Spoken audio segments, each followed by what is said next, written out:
अज्ञानतिमिरन्धस्य ज्ञानाञ्जनशलाकया चक्षुरुन्मिलितं येन तस्मै श्रीगुरुवे नमः।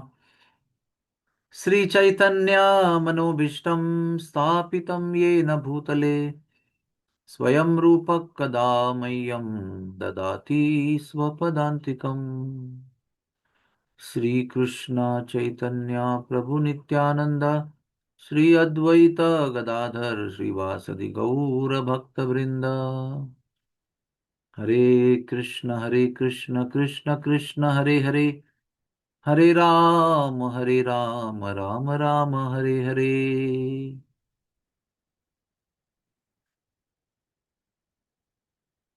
रामायण में जब भी विभीषण अपने साथियों के साथ कृष्ण राम जी को शरण आने के लिए पहुंचता है, तो उस समय एक लंबा संवाद हुआ है इस चर्चा में कि विभीषण को लिया जाए कि नकार दिया जाए। तो उस समय प्रभु रामचंद्र ने एक बहुत ही ऐतिहासिक, बहुत ही आशापूर्ण और बहुत ही सुंदर वाक्य बताया। उन्होंने कहा कि जो भी व्यक्ति एक बार मेरे सामने खड़े होकर कहता है कि मैं आपका हूं, मुझे अपना लीजिए, उसको मैं कभी भी नहीं भूलता और जन्म जन्मांतर तक मैं उसकी रक्षा करने का वादा करता हूं। ये मेरा वादा है, ये मेरा उत्तरदायित्व है, ये मेरा प्रण है कि एक बार जिसने ऐसा कह दिया है उसकी मैं सदैव रक्षा करता हूं। तो आशा है कि आप में से बहुत लोगों ने ऐसे भगवान के सामने खड़े होकर कह दिया हो, और अगर नहीं कहा हो तो आज या कल में कह दीजिए, क्योंकि अक्षय तृतीया का मुहूर्त है। और इस वाक्य का अर्थ ये भी होता है कि अगर एक बार भगवान के सामने खड़े होकर प्रामाणिक हृदय से ऐसा कहने के बाद कुछ समय के बाद हम इस बात को भूल सकते हैं कि भगवान मैं आपका हूँ, आपकी शरण में आया हूँ।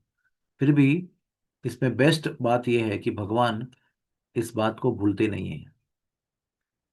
कहने वाला भूल जाने के पर भी सुनने वाला भगवान भूलता नहीं है। तो आज का हमारा विषय यह है कि जो व्यक्ति एक बार भगवान को कह चुका है कि मैं आपका हूं, मुझे अपना लीजिए, तो उस व्यक्ति के जीवन का जो सूत्र है या सूत्र संचालन है या जिम्मेदारी है, भगवान अपने हाथ में लेते हैं। और उसके जीवन में फिर आगे जो भी होता है वो भगवान के व्यक्तिगत निर्देश में होता है। इसका अर्थ क्या होता है? इसका अर्थ ये होता है कि उस व्यक्ति को उसी जीवन के अंत में उनके पास पहुंचाने के लिए जो जो आवश्यक है वो सारी योजना भगवान स्वयं अपने निर्देश में, अपने अख्तियारी में बनाते हैं। फिर आपको लगता होगा कि अगर भगवान ऐसी योजना बना रहे तो सुख ही सुख होगा, आनंद ही आनंद होगा। हाँ, लेकिन ऐसा नहीं होता है। जब भगवान ये तय कर लेते हैं कि इस भक्त ने दीक्षा ली है, इस भक्त ने मेरे शुद्ध भक्त गुरु महाराज की शरण ली है, इस भक्त ने मुझे कहा भी है कि मैं आपका हूं, मुझे अपना लो, तो भगवान सोचते हैं कि इसके लिए कुछ स्पेशल अरेंजमेंट करना पड़ेगा।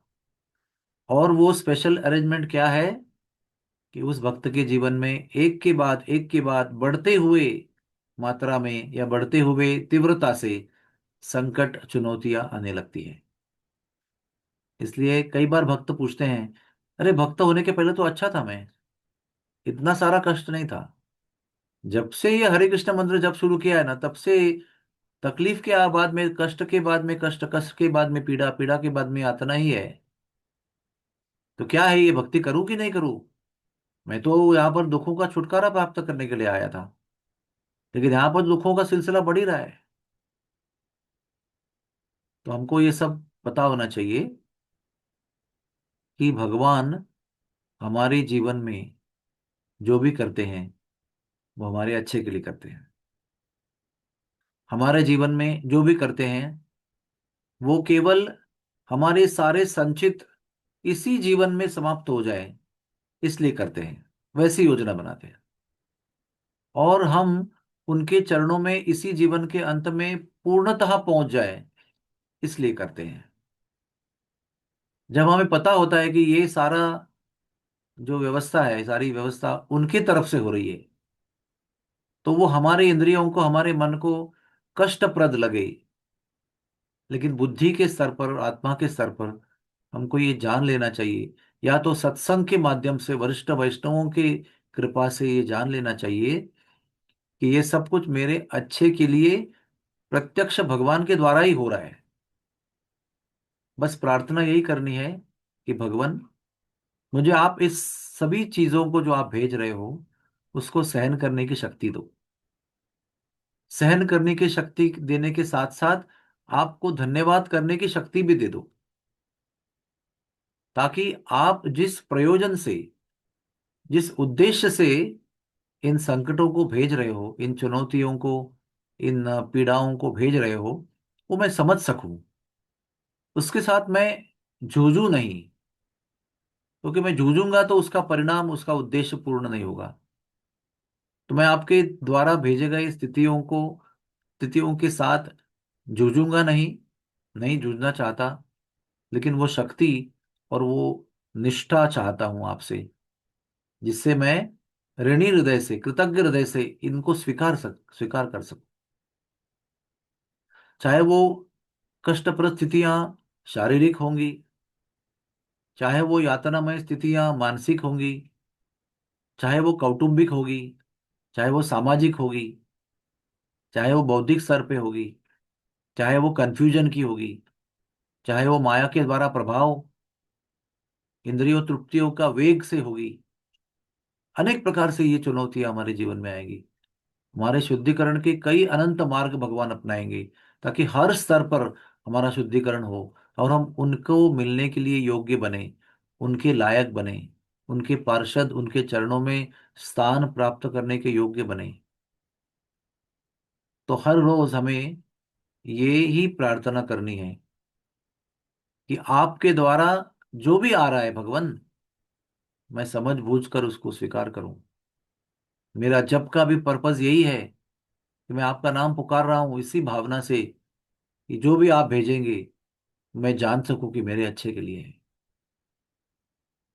ये जब भावना होती है ना, तो भगवान को बड़ा उत्साह आता है। जब हम लोग बोलते हैं कि मैं आपका हूं, अपना लो मुझे, और वो कुछ योजनाएं भेजते हैं और हम जूझते हैं उसके साथ और प्रश्न करते हैं क्यों क्यों ऐसा हो रहा है, तो भगवान थोड़ा निरुत्साही हो जाते हैं।